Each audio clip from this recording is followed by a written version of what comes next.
Барилгын компаниуд хэрэглэгчдэд дутуу метр квадраттай орон сууц худалдааж иргэдийг хуурам эхэлж байгаа гэх маргаа олонний анхаарлыг татаад байгаа. Энэ асуудлаар өнөөдөр шудраг өрсөлдөөн хэрэглэгчийн төлөө газрын дарга Магна барилгын компани эзэдтэй уулзж ярилцлаа. Яг мөнгөн дүнгээр нэрэгдэж учирсан хохирлыг тоолох юм бол яг одоо над дээр байгаа товор бол 1.5 орчим тэрбум төгрөгийн хохирол нэрэгдэж учирчээ гэсэн тийм мэдээ байна л да. Тэгээ зүгээр энэ чэнэс харахад 2009 он стандарт шинжилгэсэн тийм 10 оноос мөрдөгдөж эхэлсэн байгаа. Энэ шинэ стандарт бол үгүй илүү ойлгомжтой урд нөөцийн стандартыг бодох юм бол илүү хэмжигдэх хэлбэр тийм стандарт үг нотлогдсон. Тэгээ ерөнхийдөө ингээд ажиллаад байхад бол ер нь шинээр өргөж байгаа барилгуудын зөрчил бол маш их байна. Тэгээ зарим нэг нь мэдээж бас иргэдэд учирсан хохирлыг шууд барагдуулсан байгаа. Зарим нэг нөхдүүд бол бас барагдуулахгүй байгаа. Гэхдээ бид нар бас бизнесийн нэр хүндэд талдаж бас компани нэрийг шууд зарлахаасаа эхлээд ер нь яг ямар асуудал байгаа юм бэ? Бас яг өнөөдөр ингээд бүгдийг төлчихье гэхээр бас ямар асуудал үүсээд байгаа юм бэ гэдэг талаар ярилцъя гэж урьсан. Дуудаагүй шүү урьсан байхгүй. Чухам ямар учраас орон сууцны доторх метр квадрат дутагдлаар барилгын компани удирдлагууд олон инженерүүд санал бодлоо илэрхийлсэн юм а. Би одоо жишээлбэл ингэж энэ барилгыг ингээ барих хугацаанд хажууталд нэг барьсан барилга яг ижлэхэн барилга байсан. Орон сууц байгаа одоо байж байгаа. Одоо очиод үзчихвэл тэр барилга бол бүх хамар хан одоо бүх юмнууд нь дандаа одоо ийм одоо хуурайш аврал гэх юм дээр юм усуд бол тийм юмар хийч. Хажуутлын барилга улсууд өдөр болгоно над дээр орж. За та одоо энэ барилгаа ингэж л бити хийгээрэй. Бид бол үнэхээр одоо хич байна. Хүүхэд дахиад хүүхдийн зэрэг төршин хүүхэд гүйжчихэл ингээд хан цөмрөөд орчиж байна. Тэгээ би одоо бүгдийн дотор хамар хануудын бүгдийн тоосгоор бүх юм. Зоцоо хөөс тавиад торлоод бүх гадна хануудын дулаасан. Бүх дотор нойлуудын би бүгдийн дулаасан. Хэрвээ би ингээд над ийм асуудал тавиад ингэх юм бол би тэрийг хамаагүй буулгаа ич. Тэгээ тэр айлтан тэр квадрат нь гараал ирнэ. Таахан Малтай компани зүгээс стандартчил хэмжилсэн үндэсний төвийг хариуцагчаар татаж шүүхэд гомдол гаргаад байгаа юм байна. Тэр баримталж байгаа стандарт дээр болохоор яг худалдан борлуулж байгаа одоо худалдагч худалдаа авч хоёрын хооронд харилцан тохиролцоод манайх ийм хэмжээгээр зарнаад зөвшөөрж гэнэ нөгөө талаас зөвшөөрж гэнэ гэсэн яг ийм ойлголтон дээр болохоор шудраг өрсөлдөөн хэрэглэгчийн төлөө газраас тэгээ барилгын компаниудын хооронд ойлголтын зөрүү байна. Тэгээд энэ ойлголтын зөрүүг шүүхээр шийдвүлье гэдэг манайх стандартын хэмжилсэн үндэсний төвийг хариуцагчаар татаад шүүхэд нийслэлийн захиргааны нэрийн шүүхэд гомдол гаргацсан байна.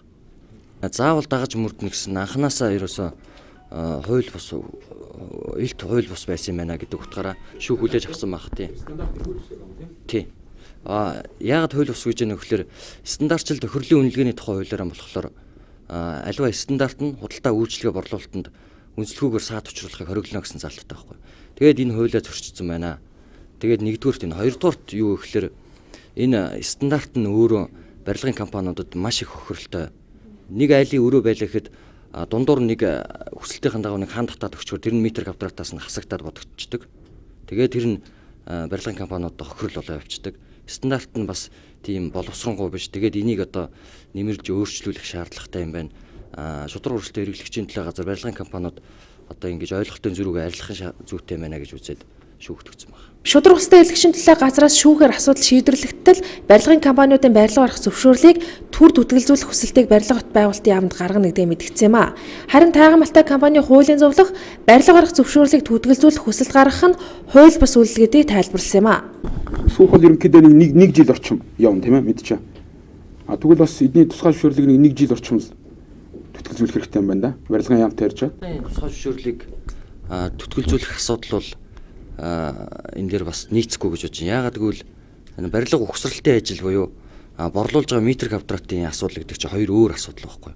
Тэгэхээр тэр тусгай зөвшөөрөл чинь өөрөө барилга угсралтынхаа явцад ямар нэгэн алдаа зөрчил гаргасан бол тэрэн дээр харин хүчингү болгох санал юм эсвэл түтгэлзүүлэх саналыг шудраг өрсөлдөөн хэрэглэгчийн төлөө газраас явуулах хэрэгтэй хуулийнхаа дагуу. Харин энэ метр квадратын зөрүүтэй асуудал бол барилга угсралтаас өөр ажил учраас өөр үйлдэл дээр өөр үйлдлийн дээр тусгай зөвшөөрлийг ингээд түтгэлзүүлэх санал явах нь бол зохисгүй маа гэж үзэж байна. Мөн барилгын компаниудын зүгээс бид дүрм журмын дагуу гэрээнд заасан метр квадраттай байрыг иргэдэд худалдаа алдаг. Харин иргэдийн зүгээс орон сууцаа олон өрөөтэй болгон хааны шүүгээ харанхуй өрөө нэмж гаргуулах бүрт барилгын ашигтай талбай хасагддаг. Энэ нь орон сууцны доторх сууцны талбайг тооцоолох аргачлалын дагуу бодоод үцхээр метр квадрат нь дутаад байгаа юм. Иймээс энэхүү стандарт өөрчлөлт оруулах шаардлагатай байгаа гэж үзэж байгаа хэлсэн юм а. Одоо энэ манай хуулийн зөвлөх ярьж байгаа нэг байрыг 2 өрөө юм уу 3 өрөө болгох гээд хуваахаар тэр болгон асагддаг. Нэг айл гэр бүлтэй айлууд одоо байраа одоо жишээ нь чи хэдэн квадрат байранд амьдарч байгаа юу гэж асуухаасаа илүү хэдэн өрөө байранд амьдарч байгаа гэдэг нь тэр айлын өрх гэрийн 5 тухайд хамаатай болохоос хэдэн жорлонтой гэдэгт тэр болгон асагтаа явна гэвэл энэ хүмүүсийн 5 дахь ерөөс алга болчихно. Айлд манайх өрөө гаргаад өрөөнийхэн доотлолт айлд овцны шкаф харанхуй өрөө хүртэл гаргаж өгч байгаа. Тэр өрөөний квадратыг хүртэл тэрнээс ас тооцсон гэвэл тэр айлд бид тэр 5 тухгийнхын төлөө квадрат тийм гаргаж утгагүй байхгүй юу? Ингэж шууд ингэж түнгэж ингэж мөнгө төл ингээсээ өмнө энэ барилгын компаниудыг цуглуулдаг. Тэгтээ та нар яамтайгаа стандарт хэмжсэн төвтэйгөө шалгалт хийж байгаа шүү дээ. Энэ яг энэ цугласан үедээ одоо барилгын компанийнхаа хүмүүсийг дуудаад одоо ийм бэ шүү. Ингэж одоо бидний стандартаар баримтлаад ингэх гэж шүү, тэгэх гэж шүү. Ийм учраас та нар ийм түлхэд бэлэн байна уу? Яаж энэ чинь санаа оноо байна уу? Энэ бүгдээ бас ярилцах хэрэгтэй. Биднес ч бас хэлэх үгүй биш. Биднийг хамгаалах бас барилгын холбоо нь байна. Бид нар тэднэртэй бас уулзаж санаа оноогоо хэл энэ стандарт чи өөрчилж болохгүй өөрчилж болно гэд бичсэн байгаа. Хууль мөлөө бид нар даахгүй биелүүлэхгүй гэж хэлээгүй. Стандартыг ч бас өөрчилж болд юм байна. Ингэдэм байна. 2010 манайх бол 2011 оны онд ашиглалтанд орсон барилга дээр яригадаад байгаа л да. Мэдээж бизнес хийхдээ тэрийг бүгдийг нь ойлгож байгаа тийм. Гэхдээ жоохон ёс зүйтэй байгаа ч гэж байгаа байхгүй. Нэгд батлагдсан стандартынхаа дагуу хэмжээд тэрнийхээ дагуу иргэдэд байраа зараад тэгээд яваач гэж. Тэрний шууд юу гэдэг чи илүү юм юу ч үсэйг. Илүү шаардлагач тавиаг. Тий. Тэр очиод тэр халуун дулаантай холбоотой асуудалч ярьсангүй тий. Юу ярьж ийнэг үл тэр хэмжсэн. Тэр одоо 70 м квадраттай байвал өнөөдөр Монгол улсад мөрдөгдөж байгаа 70 м квадрат тэр орон сууцндаа л иргэн амьдрах хэрэгтэй.